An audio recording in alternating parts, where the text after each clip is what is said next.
go to Peter Obi quickly now. He's of the Labour Party. This is his philosophy, show quickly. Yeah, it's a popular alternative. And I think everybody did a lot of work on the context of where we're working to. He did a lot of that. He also put things around technology, so because he is appealing to the young and the youthful people. He had this big praise from consumption to production, and he really broke that down to some level. I think he would have done much more better. But I feel that if you look at his manifesto, it was clear about the fact that you could anchor. He's the only person that went deeply on cost of governance. Okay, and he's been big on that, though. Yeah, he's been big on that, and I think that's his key strength.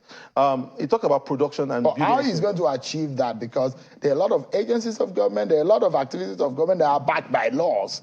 So how you are able to, snuff life out of those activities just by executive powers is left to be seen. A lot of lawsuits might emerge. Political capital. Absolutely. Yeah, but I think the depth of it is that we worry about the political capital. But you mentioned your own SIA report that he wants to bring that to the table. Everybody says that, but it looks like the political capital, it just wanes along the way. Because you're shifting the whole of it, you're likely closing down, you're merging, you're rationalizing. So he mentioned Siemens. Yeah, he mentioned the power deal. He mentioned that also at Chatham House. He also spoke about, he wants to build a solar power revolution. Almost at 10,000 mini grids, which are solar power. We have sample of how that's been done over, in some part of the world. Yeah, there are samples. There are places where you are able to build some form of embedded power systems where in a small community you build a solar mini grid. And Nigeria has a natural endowment to be able to achieve that. Yeah, we don't need to wait for all the central power. It's weakness. It's taking as a whole. The policy document could have been better. You said that. Yeah, the numerical element is weak. And for someone who's been big on data, I don't know why he drew back. And you say he lacks clarity. There were some parts where you felt that. So, for example, you talk about minimum wage when you're talking about hourly labor wage, when you're talking about security. There is a big disconnect in that kind of situation. Right. But if you look at him, like on security, he's talk about policing reform. We start from there, a 3-tier policing reform. So what I like about his manifesto is clarity to some extent on issues that are very, very contentious. I mean, it's clear that he wants to run a 3-tier policing reform. He's also able to connect the justice system to the policing system. I didn't see that across board. That to say that we need to build a fair and a much more robust justice system if policing will be effective. Economy. It drew attention of a lot of people in the area of economy. Yeah, he wants to build an agro cluster and an industrial cluster and across geopolitical zones. And I think that is good because those agglomerations can scale things. Right. Manufacturing is there. This is the economy also. In terms of fiscal direction, Oron SIA report, he wants to consolidate agencies. Service. And he also wants to discontinue subsidies. So there's a big point about there's waste in government. I want to tighten things. Industrialization, big on the fact that national certification for blue-collar assistance and reworking the whole STEM field. And also, he talked about the SMEs, incentives for them. He's also good on the SMEs. And I think if everybody is talking, everyone be grounded on industrialization, on SMEs. And I think Bola Tinubu and Peter Obi effectively did what we love well, industrialization. So, I mean, if you're to give it to him, infrastructure, it looks to me that there is a bit of a research of understanding what the present government is doing and how he hopes to integrate that. He's talking about mini grids. It looks to me that his trip to Egypt, he's bringing it to bear. But how realistic are all of these targets? They are realistic as long as you allow the private sector to lead this conversation.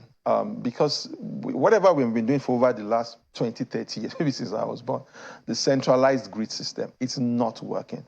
And I think Atiku also mentioned about the fact that he wants to build a transmission system that is privatized. But he's big on the fact that decentralization is what needs to happen. Let's build small mini grids around the country.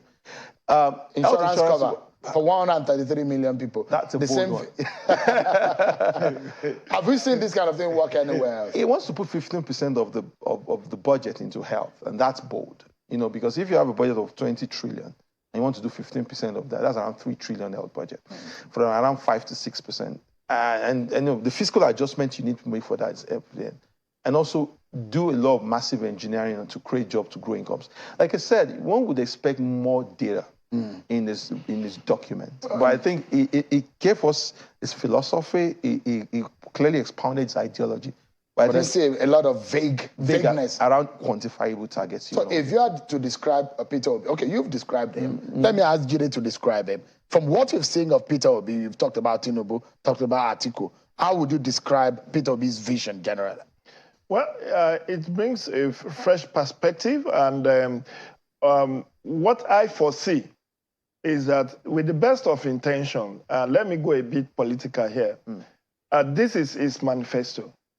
But assuming without considering that he becomes a president without a support base in National Assembly, he's talking of submission of executive bills and all of that.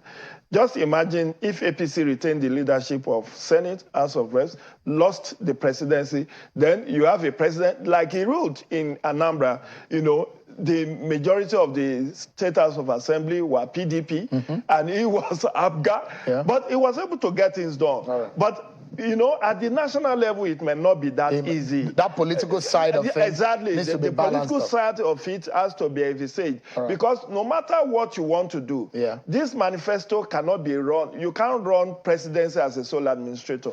Right. So you need the synergy of the three arms of government and three tiers of government to get things done. Thank you so much, Sheol. We're totally out of time. But one thing that is clear, Jide, Sheol, we've laid it in front of Nigerians. Your team have worked hard on some of these. But I promise you, you'll find some of these on the channelstv.com, on our website. You'll be able to peruse and be able to make decisions for yourself. Don't worry. We're staying on these issues and this manifesto. Watch out on these stations. Thank you so much indeed, Sheol, for coming. So pleasure. I appreciate it. Jide, thanks so much for coming. My pleasure, too. That's our show for tonight, everyone. I hope you have a nice time on today's edition. I'll see you tomorrow at 7 p.m. I'm Sheol Akimale. God bless Nigeria.